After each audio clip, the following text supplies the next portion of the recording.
गांव में बहुत ज्ञानी पंडित रहा करता था। पंडित आजू बाजू के सारे ही गांव में बहुत प्रख्यात था और इसी वजह से धनवान भी।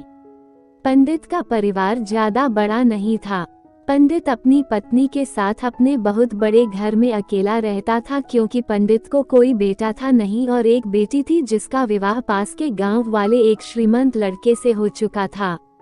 पंडित ने शादी से पहले अपने होने वाले दामाद की अच्छे से जांच पड़ताल की थी और अपनी बेटी का भविष्य भी ठीक से पढ़ा था। तब जाकर उसने बेटी की शादी की थी। लेकिन चंद सालों में ही पंडित का दामाद बुरी आदतों के चंगुल में फंस गया। जुआ और शराब की बुरी लत ने उन्हें सड़क पर लाकर रख दिया था। अपने बेटी की ऐसी दुर्दशा देखकर पंडित की पत्नी काफी दुखी होती थी और अक्सर पंडित को कहा करती थी, तुम जाकर उनकी मदद कर आओ। पंडित हमेशा अपनी बीवी को यह कहकर उनकी मदद करने के लिए मना कर देता था कि अभी कुछ समय तक उनका बुरा वक्त चलना है।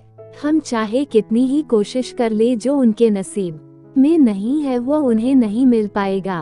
पंडित की ऐसी बातों से उसकी पत्नी काफी दुखी हो जाया करती थी और मन ही मन सोचती थी कि कैसा स्वार्थी पिता है, अपनी बेटी को इतने कष्टों में देखकर भी उसकी मदद करने के लिए मना करता है।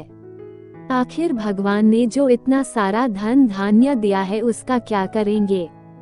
हमें कोई और औलाद भी तो है नहीं, ले देकर एक यही बेटी है और उसके लिए भी कुछ नहीं करेंगे तो किसके लिए करेंगे।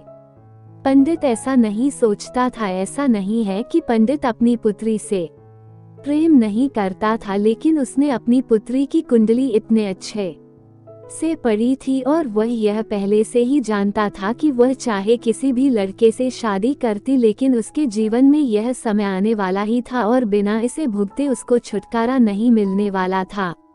एक दिन खाने पीने के लिए भी मोहताज हो चुके पंडित के बेटी और दामाद उसके घर पर आए। पंडित ने और उसकी बीवी ने दोनों का खूब आदर सत्कार किया और खूब अच्छा खाना खिलाया। बेटी और दामाद की पंडित से सहायता मांगने की हिम्मत ना हुई, इसलिए वह बिना बोले ही वापस अपने घर को लौटने लगे। लेकिन माँ तो माँ होती है, पंडिताइन से रहा नहीं गया और बिना पंडित की इजाजत के उसने चोरी छुपे बूंदी के लड्डू बनाकर उसमें सोने के सिक्के रख दिए और बेटी और दामाद को दे दिए, ताकि बेटी और दामाद की कुछ आर्थिक सहायता हो सके।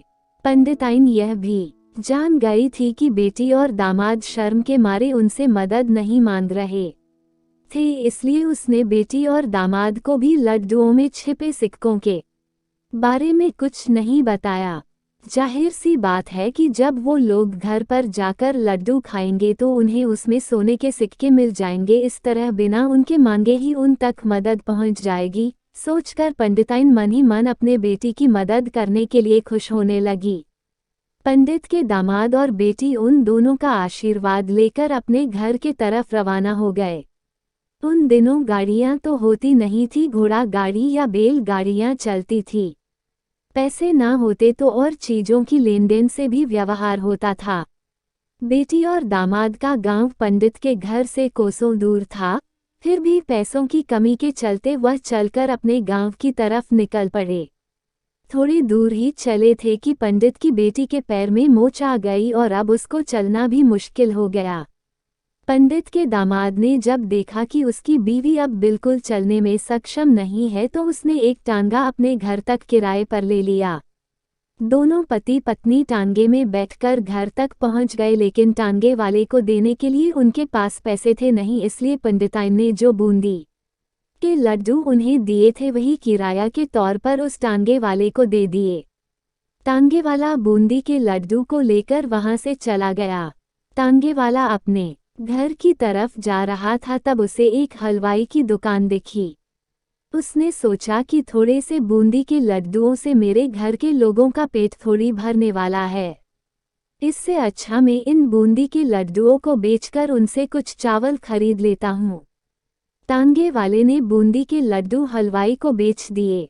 जिस गांव में वह हलवाई रहता था उसी गांव में एक आदमी ने अपने घर पर पूजा रखी थी और उसी पंडित को उस पूजा के लिए बुलवाया।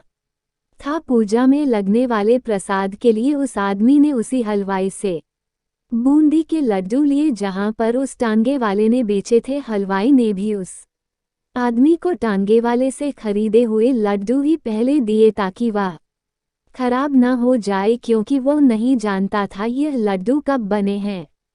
पूजा खत्म होने पर दक्षिणा और बूंदी के लड्डू लेकर जब पंडित अपने घर आया और खाना खाने बैठा तो प्रसाद में लाए बूंदी के लड्डू खाते वक्त लड्डू से सोने का सिक्का निकला।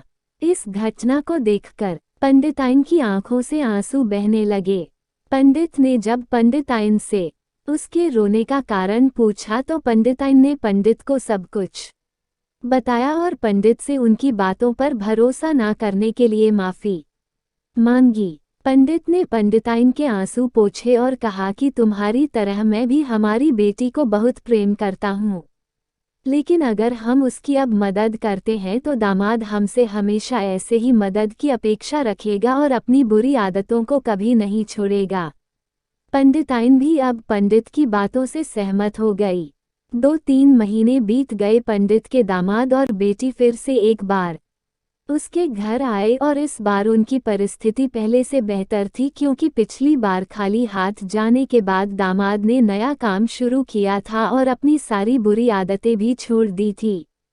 दोस्तों, नसीब का लिखा नहीं बदलता। यह कहानी आपको कैसी लगी? क्या आप भी नसीब पर भरोसा रखते हैं या फिर आप उन लोगों में से हैं जो अपना नसीब खुद अपने हाथों से लिखना चाहते हैं?